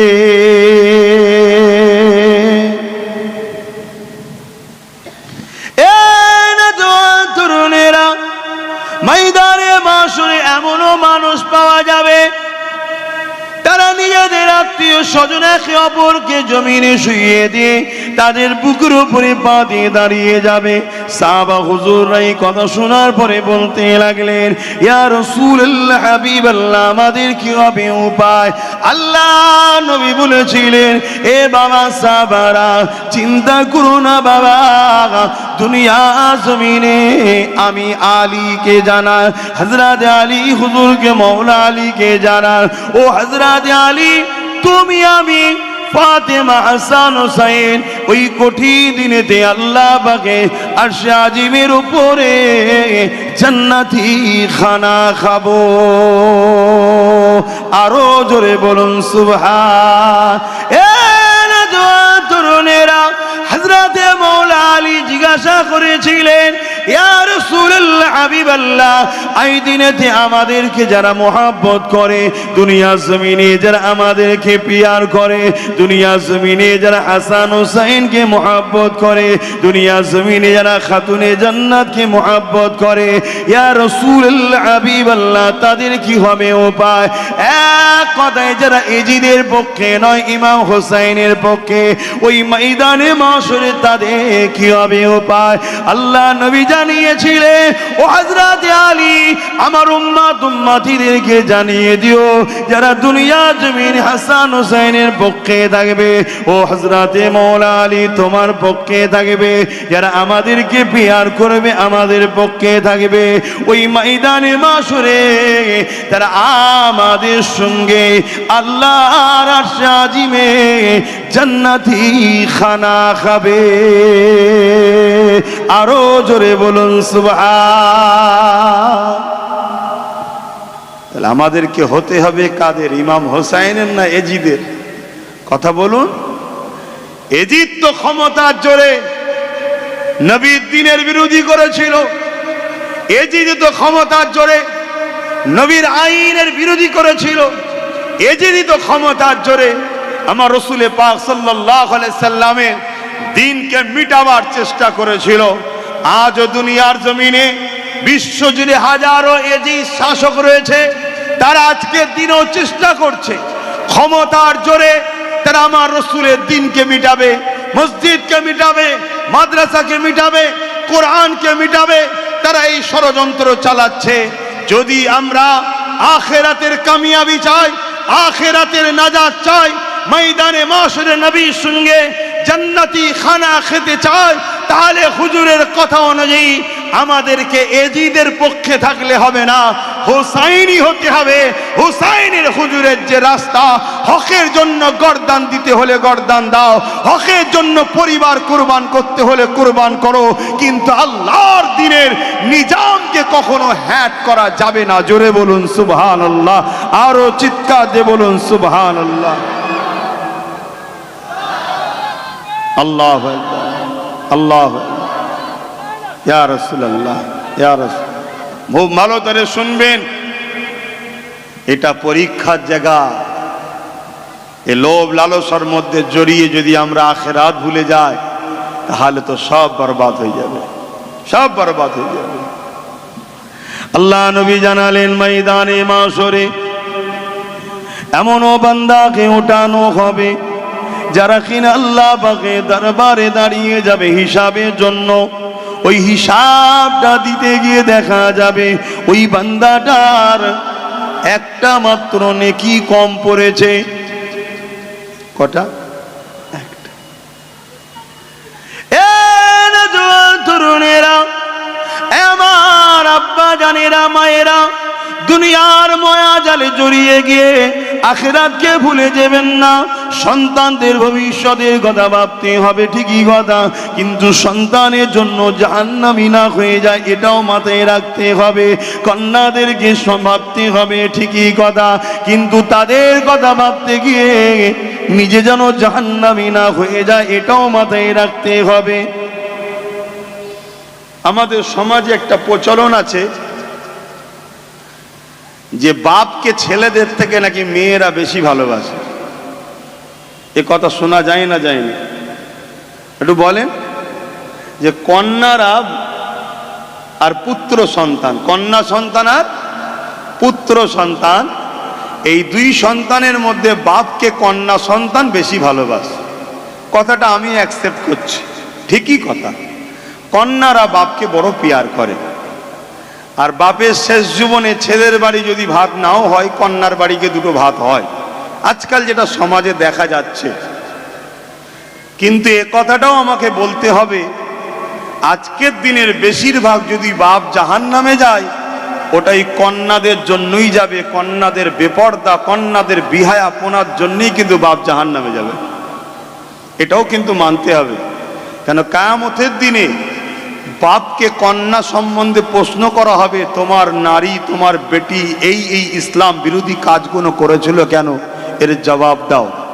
তাই কন্যা সন্তান যেমন বাপকে ভালোবাসে ঠিকই, যদি প্রকৃত কন্যা বাপকে সত্যিই ভালোবাসেন, তাহলে মায়েদের বেটিদের এমন কোনো কাজ করা উচিত হবে না যে কাজের জন্য বাপ যেন কিয়ামতের দিন ধরা না পড়ে যায়। সেইটা বুঝে কন্যাদের পা ফেলা দরকার, তবেই হবে প্রকৃত প্রেম। ঠিক না বেঠিক গো? কিন্তু এই কিয়ামতের দিনেতে এত কঠিন দিন হবে, বাপ ছেলের হবে না, ছেলে বাপের হবে না, মা মেয়ের হবে না, মেয়ে মায়ের হবে না, কেউ কারো হবে না। ওই ময়দানে মাশরেতে এক ব্যক্তির হিসাব নিকাশ হবে। ওই হিসাব নিকাশের পরে দেখা যাবে একটা মাত্র নেকি কম পড়ে গেছে।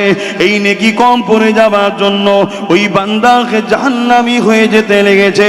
ওই বান্দাকে আল্লাহ পাক জিজ্ঞাসা করতে লাগবে, ওরে আমার বান্দা রে, একটা নেকি তো তোমার কম পড়েছে, যদি আর একটা নেকি থাকতো তাহলে তুমি জাহান্নাম থেকে বেঁচে যেতে।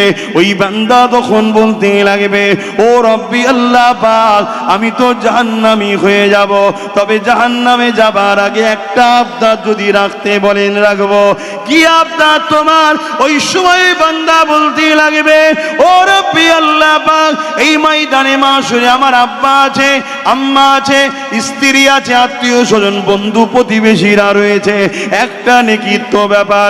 এই ময়দানে মাশর খুঁজে খুঁজে একটা নেকি যদি কেউ আমাকে দিয়ে দেয়, তাহলে আর আমাকে জাহান্নামে যেতে হবে না।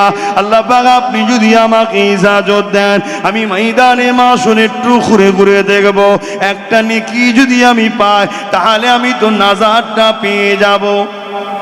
শুনছেন তো নাকি? ভাবুন ময়দানে মাশরটা কি জিনিস, আজ আমরা কোন খেয়ালে আছি। তরুণেরা, ওই ময়দানে মাশরে আল্লাহ পাক ওই বান্দাকে বলবে, এ বান্দা, এটা ময়দানে মাশর, এখানে কেউ কারো হবে না। তুমি যখন বলছো যা, আমি আল্লাহ তোমাকে ইজাজত দিলাম, তুমি ময়দানে মাশর ঘুরে ঘুরে ঘুরে ঘুরে দেখো। আমার আব্বা জানেরা, আমার আম্মা জানেরা, ভাইয়েরা বোনেরা, পরিবার সন্তানদের জন্য করতে হবে, কিন্তু মনে রাখবেন আখিরাতকে ভুলে গেলে চললে হবে না। আখিরাতকে বাঁচিয়ে তোমাকে করতে হবে। স্পষ্টই আমার রাসূলুল্লাহ জানিয়েছে, সন্তানদেরকে লালন পালন করা এটাও একটা বড় নেকির কাজ, এটা একটা বড় সওয়াবের কাজ। কিন্তু আজ মুসলমান ঘরের সন্তানেরা নিজের সন্তানের ভালোর জন্য, মুসলমান ঘরের বাপেরা নিজের সন্তানের গাড়ি বাড়ির জন্য এতিমের সম্পদকে লুটছ, এতিমের জায়গা ছেড়ে নিচ্ছ, গরিবের সম্পদকে লুটে নিচ্ছ। মনে রাখবেন আপনি তো দুনিয়া থেকে চলে যাবে, ওই সন্তান ওই টাকা নিয়ে আনন্দ ফুর্তি করবে, কিন্তু আপনার আখিরাতটা কেউ দেখতে যাবে না। ওই দিনে কেউ আপনার আপন হবে না। ওই সন্তান তার বাপের কাছে যাবে, ওই বান্দা বাপের কাছে যাবে, বাপকে যে বলতে লাগবে, আমার আব্বা জান, আপনি দুনিয়া জমিনে আমার জন্য মাকে কত বকেছিলেন, আজকে আপনার সন্তান একটা নেকির অভাবের জন্য জাহান্নামী হতে লেগেছে। আল্লাহ পাকের কাছে যদি আর একটা নেকি নিয়ে যেতে পারি, আমি নাজাত পেয়ে যাব। আপনি আমার বাপ হন, একটা নেকি যদি আমাকে দেন, আমি নাজাত পেয়ে যাব। ওই সময় ওই বাপটা বলতে লাগবে, কে তুমি দুনিয়ার জমিনে? তোমাকে আমি চিনি না, চিনাও না, চিনার পরিচয় দেবে, কেননা নেকি কেউ দিতে চাইবে না, নফসি নফসি করবে। আমার আব্বারা, আমার আম্মারা, মায়েরা, বোনেরা, আজ আমরা উলামারা যখন বলি বসেন নেকি করেন, বসেন দুরূদ পড়েন, সুবহানাল্লাহ বলে, তখন আমরা বলতে চাই না, অথচ কিয়ামতের দিনে একটা নেকির জন্যে বাপের কাছে যাবে, বাপ নেকি তো দেবে না, উপরন্তু বলবে কে তুমি, চিনতে পারলাম না। বলুন তো, বাপ যদি বলে চিনতে পারলাম না, এর থেকে বড় দুঃখ আর কি হতে পারে? একটু সারা দেন না, দুঃখ হবে না? হবে না? এক তো আমি জাহান্নামে যাচ্ছিলাম, কিন্তু আবার একটা দুঃখ পেয়ে গেলাম, দুঃখ নিয়ে যাব। সন্তান ভাববে, আল্লাহর বান্দা ভাববে, চলো বাপ হয়তো চিনতে পারেনি, মায়ের কাছে যাই, কেন মায়ের থেকে বড় দরদি তো আর কেউ নেই। কি গো, আছে নাকি? হ্যাঁ, মায়ের থেকে দরদি তো কেউ নেই, তো মায়ের কাছে যাই। আল্লাহ পাকের বান্দাটা মায়ের কাছে যাবে, মাকে গিয়ে বলবে, মা রে, আমার জন্য কত কষ্ট করেছিলেন আপনি, 10 মাস 10 দিন আমাকে গর্ভে রেখেছিলেন, ব্যথা যন্ত্রণা সহ্য করে প্রস্রাব দিয়েছিলেন আমাকে, দুনিয়া জমিনে আমার শরীর সৌন্দর্যের জন্য আপনি ভালো মন্দ খাওয়াকে ছেড়ে দিয়েছিলেন, কেন আমি আপনার বুকে দুধ পান করে আপনি যদি রিচ খাবার, ভালো খাবার খান, আমার জন্য ওটা ক্ষতিকারক হবে। মারে, আপনি আমার জন্য সব ত্যাগ করেছিলেন, আমি যখন কোনো বাইনা করতাম বাপকে যে বলতে পারতাম না, আপনার কাছে বলতাম, আপনি আমার জন্য আব্বাকে যে বলতেন, আব্বা আপনাকে বকাবকি করত, তথাপি আমার জন্য আপনি সব সহ্য করেছিলেন। মা, এক কথায় একটা নেকি কম পড়ে গেছে, যার জন্য আজকে আমি জাহান্নামী হয়ে যাচ্ছি। মারে, একটা নেকি যদি দিতেন, আমি আপনার সন্তান আজকে জান্নাতি হয়ে যেতাম। কোনো মা কি পারবে এই দুনিয়া জমিনে তার ছেলেকে আগুনে ফেলতে? বলবেন তো? কিন্তু ময়দানে মাশরে এত কঠিন হবে, সেদিন মাও বলবে, তুমি কে, আমি তোমায় চিনি না, নফসি নফসি, আমার কি হবে, আমার কি হবে? আমি কি বুঝাচ্ছি, বুঝছো যুবক? এই দিন আমাকেও দাঁড়াতে হবে, তোমাকেও দাঁড়াতে হবে। কি করলে দুনিয়ায় জবাব নেবে? আজকে ওয়াকফ কেন কেন্দ্র সরকার করার সাহস পেল? এটা তোমার আমার ভুল আছে না? না, কথা বলো। তোমার আমার গাফলতির জন্য বাবরি মসজিদ গেছে, তোমার আমার গাফলতির জন্য তোমার এলাকা আদিনা মসজিদ যেতে চলেছে, তোমার আমার গাফলতির জন্য মুর্শিদাবাদের মসজিদ যেতে চলেছে, তোমার আমার গাফলতির জন্যই তো আজকে ঈদগাহ, মসজিদ, মাদ্রাসা, কবরস্থান, ওয়াকফগুলো যাচ্ছে। এটা তোমার আমার দোষে যাচ্ছে। কেন? আমি তুমি দীর্ঘ বছর ধরে এই একই জিনিস বুঝে আসছি, বিশ্বাস করছি মুনাফিকের উপরে, বিশ্বাস করছি বেঈমানের উপরে, বিশ্বাস করছি গাদ্দারদের উপরে। কখনো একবার ভাবলাম না আমার মসজিদ আমার থাকবে, আমার মাদ্রাসা আমার থাকবে, আমরা আমাদের নিরাপদে রাখবো, কখনো একবার ভাবিনি। আজকে সেই বিপদের সম্মুখীন আমরা হতে যাচ্ছি। এ দুনিয়ায় তো বরবাদ হবই হব, আখেরাতেও কিন্তু আল্লাহ এর বিচার নেবে।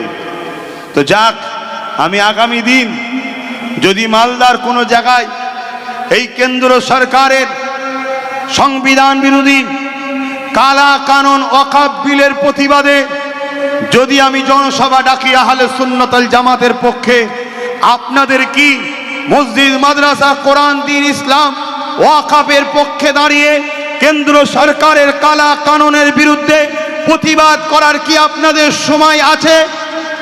জোরে বলুন, আছে? হাত তুলে দেখান, আছে?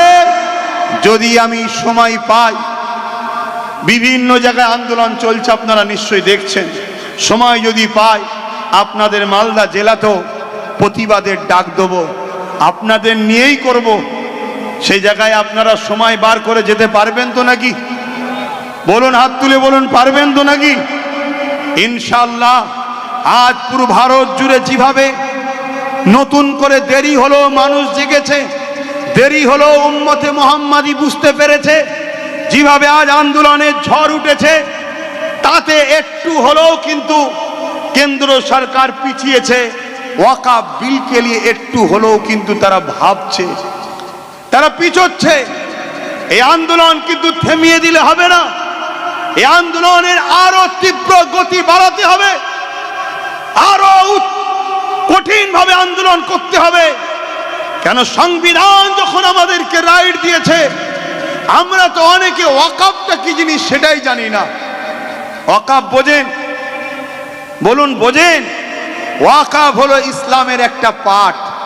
যেমন ইসলামে নামাজ আছে, রোজা আছে, হজ আছে, যাকাত আছে, ঠিক তেমনি ধনীরা আল্লাহর রাহে যে সম্পদকে উৎসর্গ করে দেয়, এই সম্পদ দান করা সম্পদকে একটা কমিটি দ্বারা নিয়ন্ত্রণ করা হয় যাতে করে সম্পদগুলো নষ্ট না হয়ে যায়। ওই কমিটিটাকে বলা হয় ওয়াকাফ কমিটি।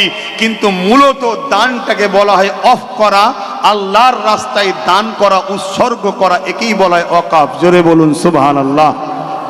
এটা আমার নবী সাহাবা হুজুরদের থেকে চলে আসছে। হযরত সিদ্দিক আকবর তিনি তিনার সমস্ত সম্পদকে বাইতুল মালে অফ করেছিলেন গরিব মুসলমানদের উপকারের জন্য। হযরত ওমর ফারুক রাদিয়াল্লাহু তাআলা তিনি একটা খেজুর বাগানকে মুসলিম উম্মার কল্যাণের জন্য আল্লাহর রাহে নবীর হাতে উৎসর্গ করে দিয়েছিলেন। ঠিক তেমনি মদিনার জমিনে যখন গেলেন হযরত উসমান গনি রাদিয়াল্লাহু তাআলা একদিন নবী পাক সাল্লাল্লাহু আলাইহি ওয়াসাল্লাম সাহাবা হুজুরদের নিয়ে বসে আছেন।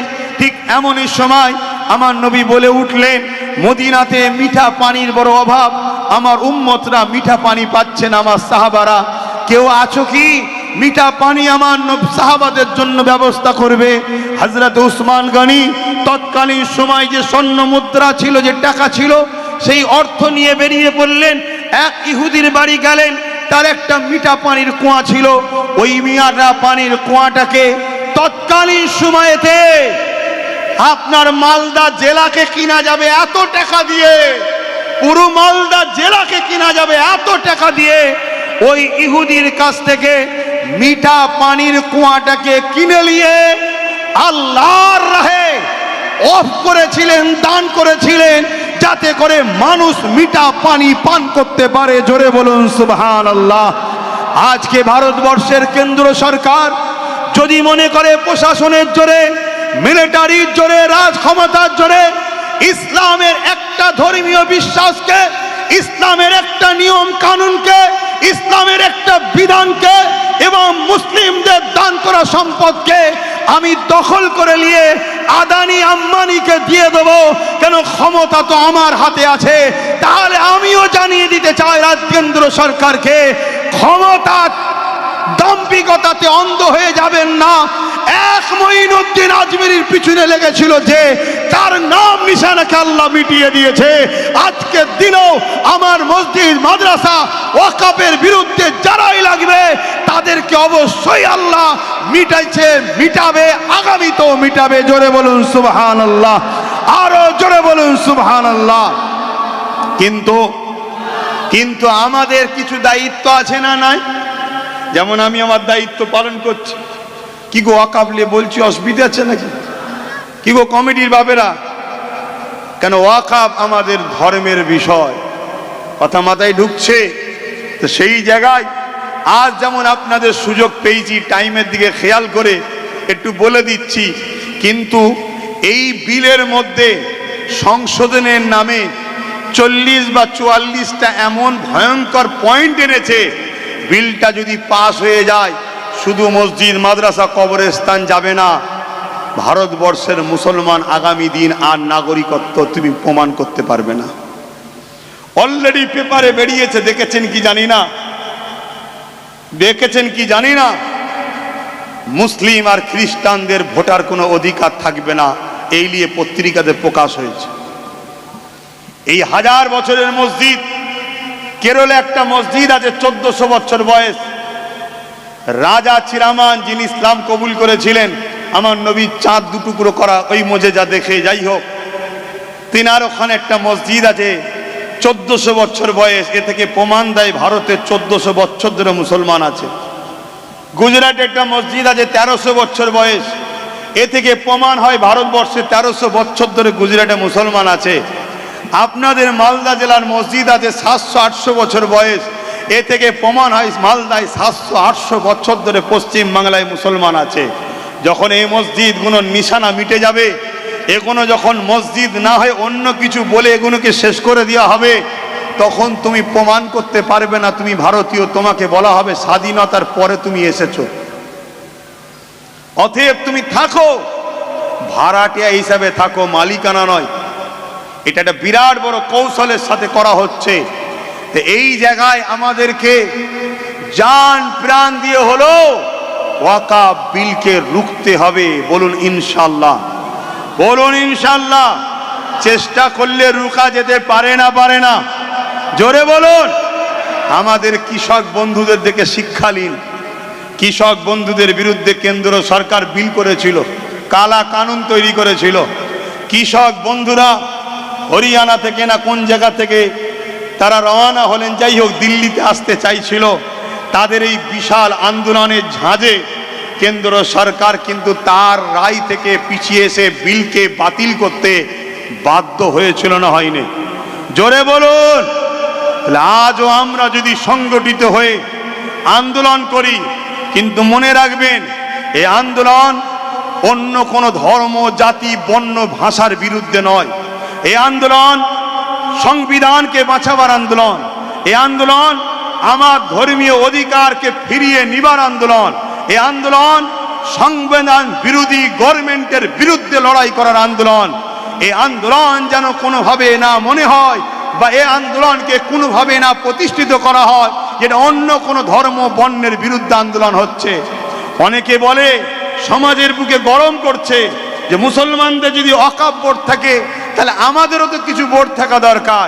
কে বলেছে নাই? আমার অমুসলিম ভাইদেরও বিভিন্ন ধর্মীয় তাদের অর্থ ধর্মীয় সম্পদ আছে। আমার হিন্দু ভাইদের দেবত্ব সম্পদ আছে, আদিবাসী ভাইদের জল জঙ্গলের সম্পদ আছে। ঠিক তেমনি মুসলমানদের ওয়াকফে লিল্লাহ আল্লাহর রাহে দান করা সম্পদ আছে।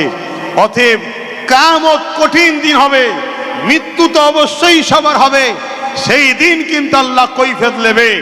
এ ভারতের মুসলমান, এ পশ্চিম বাংলার মুসলমান, যখন আমার মসজিদকে তালা মারা হয়, আমার নবীর ঘর মাদ্রাসাকে যখন জঙ্গলির আতুর ঘর বলা হয়, তোমরা কি করছিলে বলো? তোমরা কেন নাই সত্য কথাটা মানুষের কাছে তুলে ধরতে পারলে না? কেন তোমরা জবান খুললে না? কেন তোমরা ক্ষমতা তৈরি করলে না? তোমাদেরকে তো আমি পাওয়ার দিয়েছিলাম, তোমরা নিজেরা সংগঠিত হলে নিজেদের পাওয়ার তৈরি করলে না কেন? এই জবাব আল্লাহর কাছে দিতে হবে না, হবে না? তাই সময় এসেছে, ভাবুন, পরিবর্তন হন। বিশেষ করে মালদা জেলা, মুর্শিদাবাদ জেলা খারাপ নেবেন না, আপনাদেরকে কিন্তু বেশি টার্গেট করে রেখেছে। খারাপ নেবেন না, বেশি টার্গেট করেছে। দেখছেন না মিডিয়াগুলো খুলে? দেখছেন না? দেখেন না? দিন রাত ঘেউ ঘেউ করতেইছে একদল লোক। আছে না নাই? এরা কি হালে থাকে, সুস্থ থাকে না গেঁজা খেয়ে থাকে আল্লাহ ভালো জানে, কিন্তু দিন রাত ভুল বকে যাচ্ছে। এই জায়গায় আমি আপনাদের বলি, আপনারা যদি আল্লাহর উপরে ভরসা থাকে, নবীর মহব্বত আদব যদি দিলে থাকে, এই বাচ্চাটার উপরে ভরসা রাখতে পারেন, ঘাবড়াবার কিছু নাই। কেন আমার আল্লাহ তিনি যিনি ফেরাউনকে নীল নদে চুবিয়ে মেরেছে। আমার আল্লাহ তিনি যিনি নমরুদের মতো পৃথিবীর রাজাকে খোঁড়া মশা দিয়ে মেরেছে। আমার আল্লাহ তিনি যিনি হতভাগা আকবরকে ভারতের মোগলে আজম করেছিল, কিন্তু আকবর ক্ষমতায় এসে কোরআনকে মিটাবার জন্য দিনে ইলাহি লিখেছিল। আমার আল্লাহ সেই আকবরকে তুফান দিয়ে নেস্তে নাবুদ করে দিয়েছিলেন। সেই আল্লাহ আজও আছে না নাই? জোরে বলুন, আছে না নাই? সেই আল্লাহর উপরে ভরসা রাখুন, আল্লাহর উপরে ভরসা রাখুন, অন্য কারোর উপরে নয়। কেন আজ কিছু মুনাফিক আমাদেরকে এই সুযোগে খারাপ দিকে নিয়ে যাবার আবার প্ল্যান করছে, খারাপ দিকে আল্লাহ থেকে সরাতে চাইছে। এটাকেও মাথায় রাখতে হবে। অনেক কষ্ট করে আপনারা দীর্ঘ সময় বসে আছেন, আমি আর কথা বাড়াবো না। আসুন একটু দয়ান নবীর উপরে সকলে সালাত ও সালাম দিয়ে নি। ইয়া নবী সালাম, ইয়া রাসূল, ইয়া হাবিব সালাম, সালাওয়াত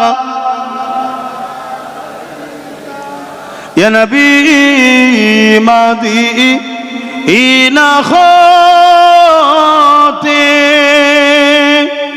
সব কিছু পারে দেখিতে মুদের লাশ কবরে এ রাখিলে লইবেন আপন করে নবী সালাম ইয়া রাসূল সালাম ইয়া হাবিব সালাম ইয়া নবী মদিনা হতে সব কিছুই পারেন। কি গো বলবেন তো? দেখতে পাই নবী সব কিছু দেখতে পায়, আর যেটা দেখার ইচ্ছা করবেন সেটাই দেখতে পাবেন। এ দেখার ক্ষমতা নবীকে কে দিয়েছে? আল্লাহ। আজ আমরা যদি নবীর মাদ্রাসার জন্য, আল্লাহর ঘরের জন্য লড়াই করি, আমার নবী দেখতে পাবে না? পাবে না? আল্লাহ তো বেশাক দেখতে পান, তিনি তো দেখার ক্ষমতা আমার নবীকে দিয়েছেন। তাহলে কিয়ামতের দিন নবীর শাফাত ইনশাআল্লাহ পাওয়া যাবে না? যাবে না? এই হক কথা বলতে হবে, লড়াই করতে হবে, ঠিক না বে ঠিক গো? আসেন মহব্বতে পড়েন ইয়া নবী মদিনা হতে সব কিছু পারেন দেখিতে মুদের লাশ কবরে এ রাখিলে লইবেন আপন করে নবী সালাম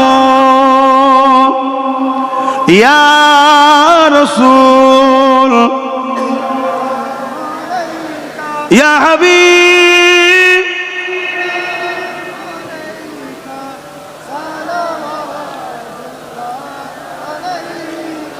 সকলে বসেন, দোয়া হবে এখনই।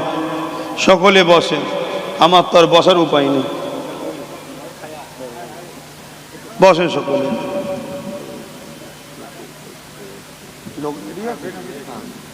শোনেন,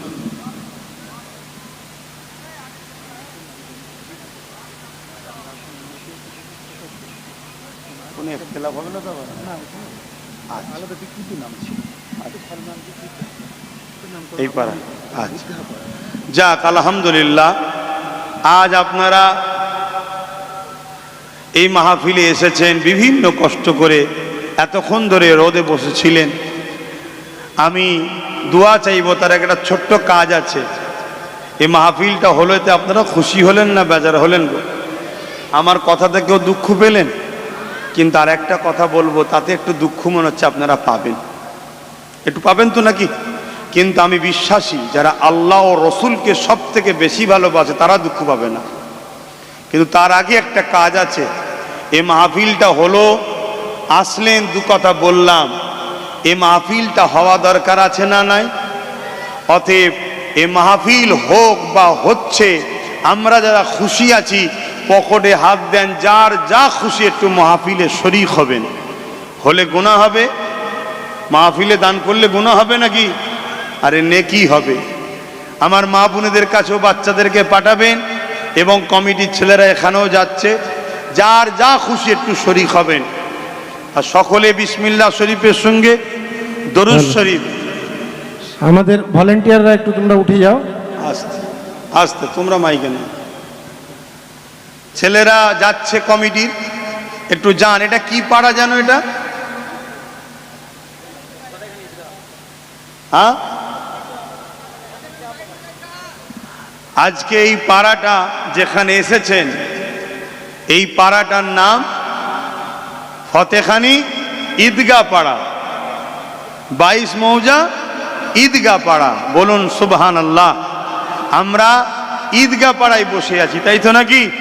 সবাই বলুন কি পাড়া? সবাই একবার মুখ দিয়ে বলুন কি পাড়া? হ্যাঁ, মনে থাকবে ঈদগাহ পাড়া। আমরা ঈদগাহ পাড়াতে বসে আছি। আল্লাহ এই ঈদগাহ আমাদের এবং মসজিদ মাদ্রাসা আমাদেরকে যেন ঈদগাহ মসজিদ মাদ্রাসার খাদেম হিসাবে ঢাল হিসাবে কবুল করে বোন আল্লাহুম্মা আমিন। আরো চিৎকার দেবুন আল্লাহুম্মা আমিন। ভাইয়ের আমার, তাহলে আমি আশা রাখতে পারি যে মালদা জেলায় আপনাদের এলাকায় এই ন্যাশনাল রোডের আশপাশে কোনো একটা জায়গায় ওয়াকাফ বাঁচাবার লক্ষ্যে, মসজিদ মাদ্রাসা বাঁচাবার লক্ষ্যে কেন্দ্র সরকারের কালা কানুনের বিরুদ্ধে একটা আন্দোলন করব। আপনারা খবর পেলে আশা রাখছি সাথ দেবেন। আরো একবার আল্লাহকে সাক্ষী রেখে বলুন, এ কথা ঠিক তো নাকি? একটু হাত লম্বা করে তুলবেন, এ কথা ভুল হবে না তো? ব্যস্ত হয়ে যাবেন না তো? আচ্ছা, যারা হাত তুললেন খবর পেলে আপনারা শুধু যাবেন তা নয়, আপনাদের একটা কাজ দিচ্ছি, নেকির কাজ। কি কাজ? নেকির কাজ। কি? আপনারাও সবাইকে প্রচার করবেন, সবাই মিলে যাতে আসে, সবাই মিলে যাতে আসে। কিন্তু আমার এখানে একটা কথা বলার আছে, যেটা আপনারা একটু মন দিয়ে শুনবেন। এই ওয়াকাফকে নিয়ে বর্তমান একটা নাটক চলছে। কিছু মানুষ ওয়াকাফের পক্ষে কেন্দ্র সরকারের বিরুদ্ধে আন্দোলন করছে। ওই আন্দোলনটা আল্লাহ ও রসুলের পক্ষে হচ্ছে। যাদের আন্দোলন আল্লাহ ও রসুলের পক্ষে হচ্ছে, তাদের আন্দোলনকে আমাদের সবাইকে সাথ দিতে হবে, এটা ঈমানি দায়িত্ব। কিন্তু দুঃখের বিষয়, আজ আমরা দেখছি কিছু মানুষ আন্দোলন করছে, আন্দোলনের নামে নিরীহ মানুষদের ঘরে ডেকে নিয়ে যাচ্ছে। কি জন্যে?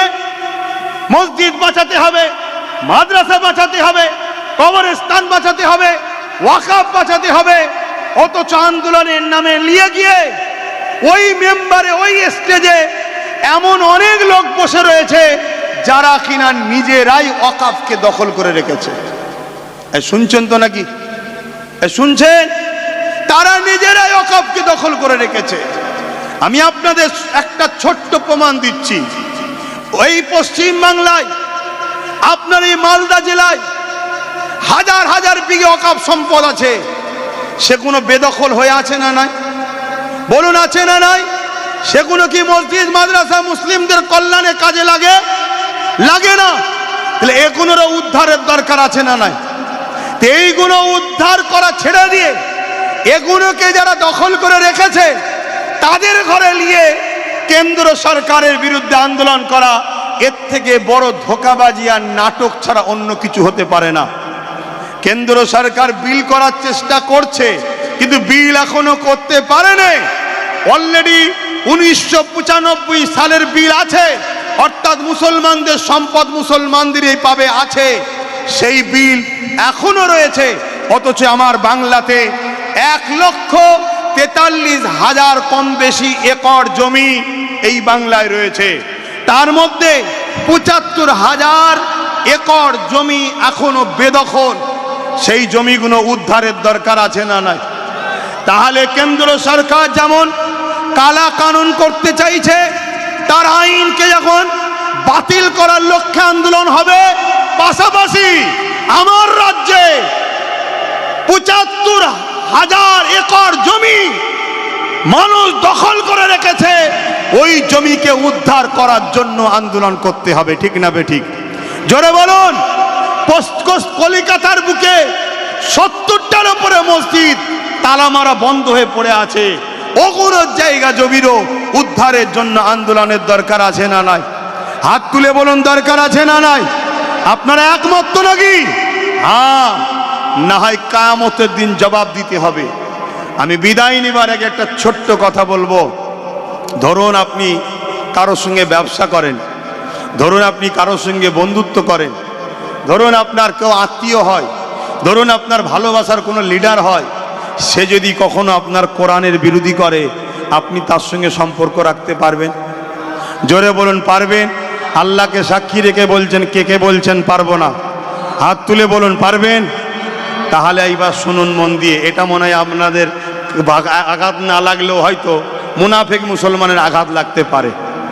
পশ্চিম বাংলা মাদ্রাসা শিক্ষা বোর্ডে পরীক্ষায় রেজাল্ট মার্কশিট বাহির হয়, তাতে কোরআনে কত পেয়েছে একটা অপশান ছিল। বর্তমান পশ্চিম বাংলা সরকার কোরআনকে মাদ্রাসা থেকে পড়ানো বন্ধ করে তুলে দিয়েছে। বলুন পশ্চিমবাংলা সরকার এটা ঠিক করেছে না অন্যায় করেছে? জোরে বলুন।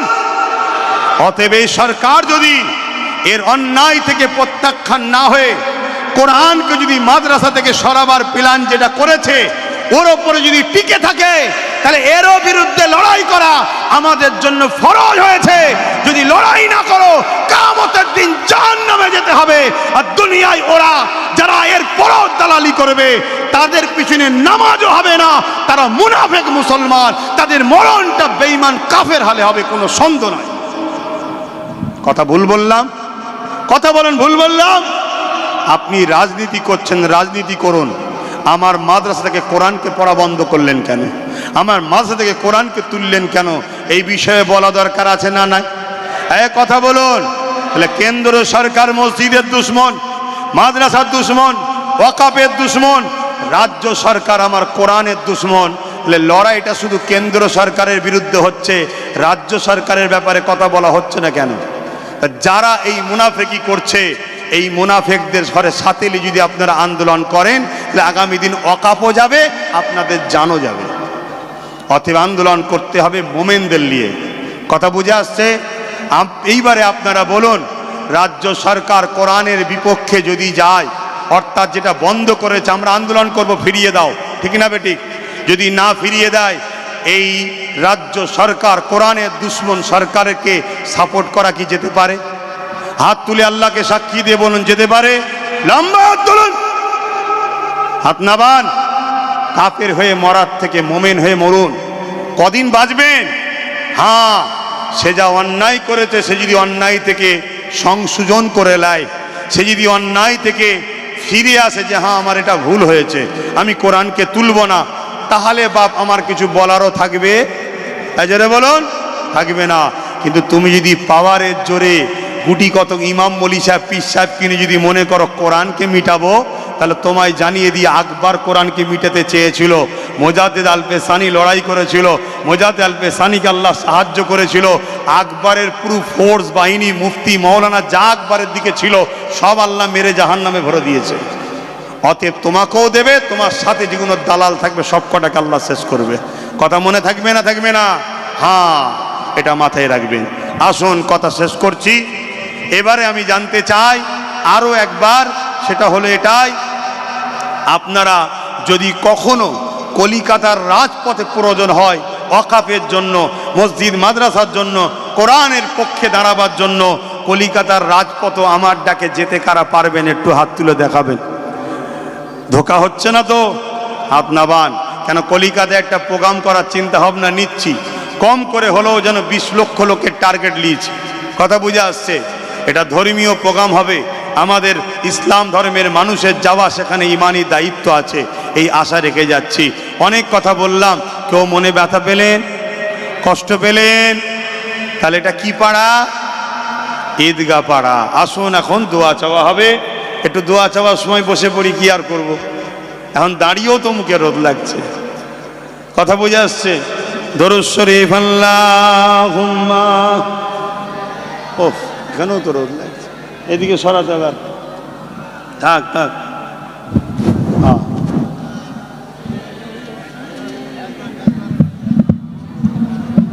হ্যাঁ, হ্যাঁ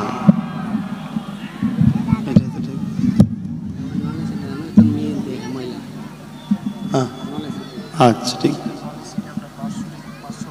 নলেজ সিটির টাকা এখানে ওইভাবে তো। ওহ, বই আছে নাকি তেনার? কলম কই? এভাবে হবে না, এখানে খাতা এন্ট্রি, খাতা চেক করতে হবে, খাতা চেক করতে লাগবে। ফুরফুরা শরীফের 3 দিন ইসাল সবে যখন যাবেন তখন নিয়ে যাবেন। নলেজ সিটিতে স্কুল চালু হয়েছে, খবর পেয়েছেন আপনারা?